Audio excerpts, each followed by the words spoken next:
Welcome to another daily roundup of Russian Telegram chatter. Your like and subscribe to my channel would really be appreciated. Subscription is free and it only takes a moment of your time. I monitor and translate Russian Telegram chat channels as a general mood check, so you don't have to. Remember, please do your own research and be wary of propaganda and disinformation, which occurs frequently in Russian chat, especially when there is bad news for Russians concerning the country's illegal and genocidal war in Ukraine. The images used in the video are for illustration purposes only. They do not necessarily represent the issues or translations.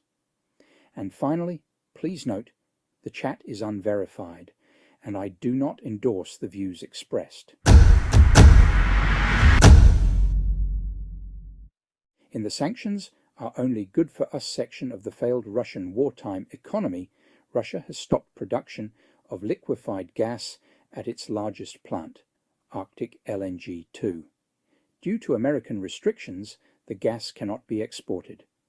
Currently, Novatek's project processes the minimum volume necessary only to maintain the plant's capacity. Arctic LNG 2, one of Russia's largest gas projects, has ceased operations. Bloomberg. Novatek has stopped production of liquefied natural gas due to the impossibility of transporting the product by gas tankers, and there are no buyers for LNG. Since the end of August, Novatek has not sold a single one of 8 batches ready for shipment, despite 40% discounts. See the comments section for a link to Beefeaterfella's Twitter thread explaining the demise of the LNG-2 project. Georgian opposition demands repeat parliamentary elections.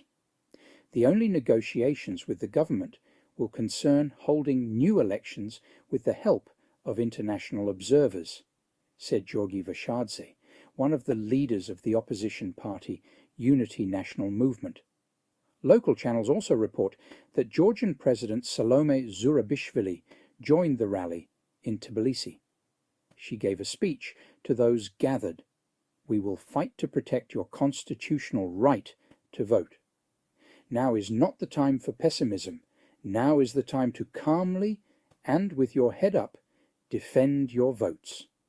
When protests do not become a show of strength and absolute determination to bring the government to hell, they remain a cute but completely meaningless pastime." It seems like all the lessons have already been taught.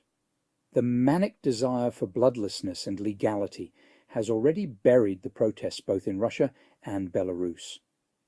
Something crowded and temperamental has begun in Georgia today, but simply yelling about Kurva and booing Orban, who arrived at the banquet of the dream, means absolutely nothing.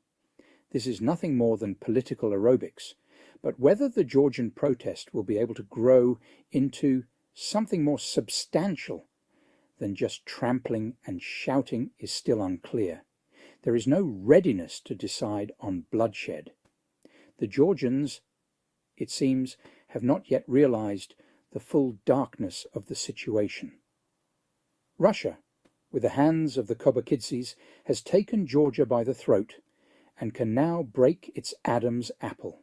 Russian Moldovans, the second round of presidential elections, will take place on November 3rd. The fatherland is in danger. Call the hotline right now to participate in the elections in Russia and Belarus, +79 311 065022. Let's stop stupid pro-Western and pro-EU idiots from arriving at the ballot box. Do everything we did in Georgia to secure Moldova for the glorious president for life, Vladimir Putin. Our fat man from our Hungarian satellite, Dictator Orban, went to Georgia on command from Putin to create the perception of credibility of the re-election of our other man, the oligarch from the Freedom Party in Georgia. Hungarian Prime Minister Viktor Orban arrived in Georgia amid protests over the election results. The opposition booed the politician's motorcade on the streets of Tbilisi. The opposition could do nothing but shout Kurva, Fuck these pro-EU mongrels. We will bury them soon enough, wipe them from existence, he said. Sergei Mironov called for the resignation of the war criminals bankers, the chairman of the Central Bank of the Russian Federation, Elvira Nabiullina, for her attempts to fight inflation by raising the key rate. According to the head of a Just Russia, for truth, such a policy is destroying the country's economy, and Nabiullina is to blame for this. The central bank recently raised the key rate to 21%. The average mortgage rate in Russia has risen above 25%, writes RBC.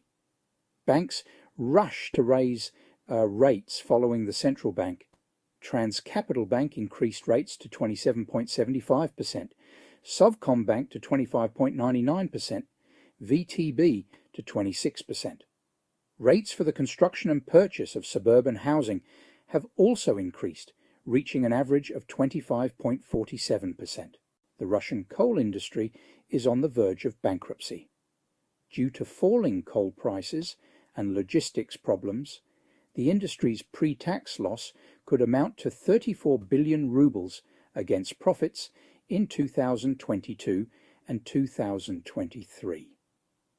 This is the only unprofitable industry in Russia. To help the industry, the Ministry of Energy is proposing a number of anti-crisis measures, but not all of them are supported by market participants. And finally today, fortune-telling about a man's penis size has appeared in Moscow. The Temnitsi promise girls to determine the length of the eggplant before the first date with the help of tarot cards.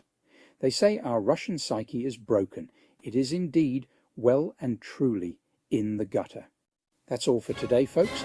Thank you for tuning in. Please remember to like this video and subscribe to the channel.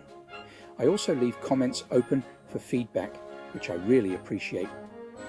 You can view my original posts in much more detail on Twitter. Follow me at beefeater_fella. My research threads also include full references and sources to speed up your own research. Did you know that I also provide daily updates and deep dive research videos on a range of interesting subjects, including economics, geopolitics, sanctions, circumventions, fossil fuel updates, and much more? If you are able to support me with a coffee or subscription on Patreon, I do provide links in the description of the video. I really appreciate all the support I can get towards my research, equipment, and publication costs. Thank you. To those who have supported me on Patreon or Buy Me Coffee, you are simply awesome. Your regular support is really appreciated. Remember, folks, the YouTube edition of my Russian Telegram chat translations is released every night at midnight, UK time. Have a great day. I look forward to your next visit.